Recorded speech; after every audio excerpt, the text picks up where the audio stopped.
Hammaga assalomu alaykum. Bugun biz korxonamiz Osiyo Xim import massivlat cheklangan jamiyat tomonidan ishlab chiqarilgan KS1 preparati haqida qisqacha ma'lumot berib o'tmoqchimiz. Aynan paxtachilikda qo'llanilishi bo'yicha. KS1 preparatining tarkibi asosan oltin gurtdan iborat.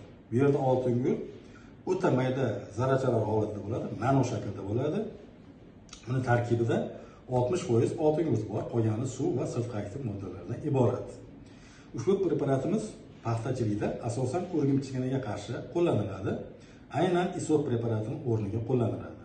Buni ISO preparatidan afzallik tomonlari ancha ko'p. Birinchidan, ishchi eritmani tayyorlash juda ham oson, qulay. Ikkinchidan, bu preparatimizning aktivligi, biologik aktivligi ISO preparatiga qaraganda yuqoriroq, 1,5 barobar yuqori. Ikkinchidan, bu preparatimiz yopishqoqlik xususiyatiga ega. Paxta maydoniga sepilgandan keyin g'o'zani bargida 1 oy, 1,5 oy muddatda ushlanib qolish xususiyatiga ega. Yomg'ir, boshqa ob-havo ta'sirida yuvilib ketmaydi. Yana buning afzallik tomonlari, ishchi eritmani hozir yuqorida aytib o'tdim, tayyorlash qulay. Yana shuni aytib o'tmoqchimanki, ushbu preparatimiz sarf me'yori gektariga 7 litrni tashkil etadi.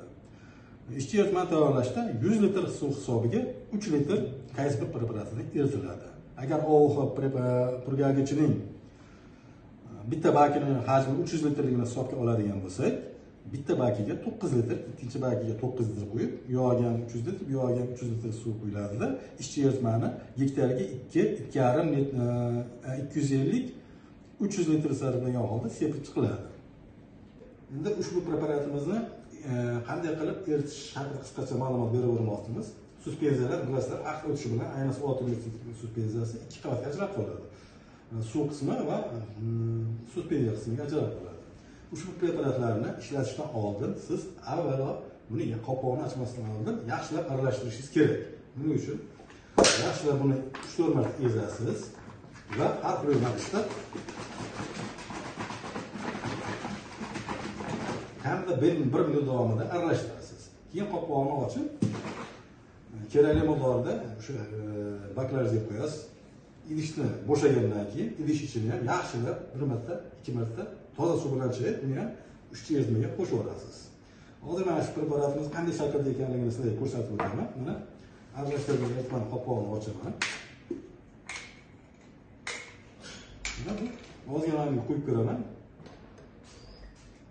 Ko'rib turganlaringdek, bu oppoq, suyuqroq qaymoq shaklidagi suspenziya. Bu suvda ham juda ham yaxshi oson erishini hozirda ko'rsatib beraman. Men oz miqdorda esini mana bu kolbaga solamiz. Ustiga suv qo'yaman.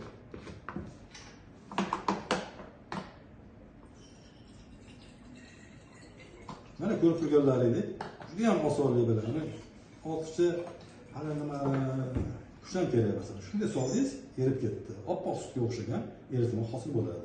Ushbu suspenziyani siz bemalol shu paxta dallarida sepishga qo'llashingiz mumkin.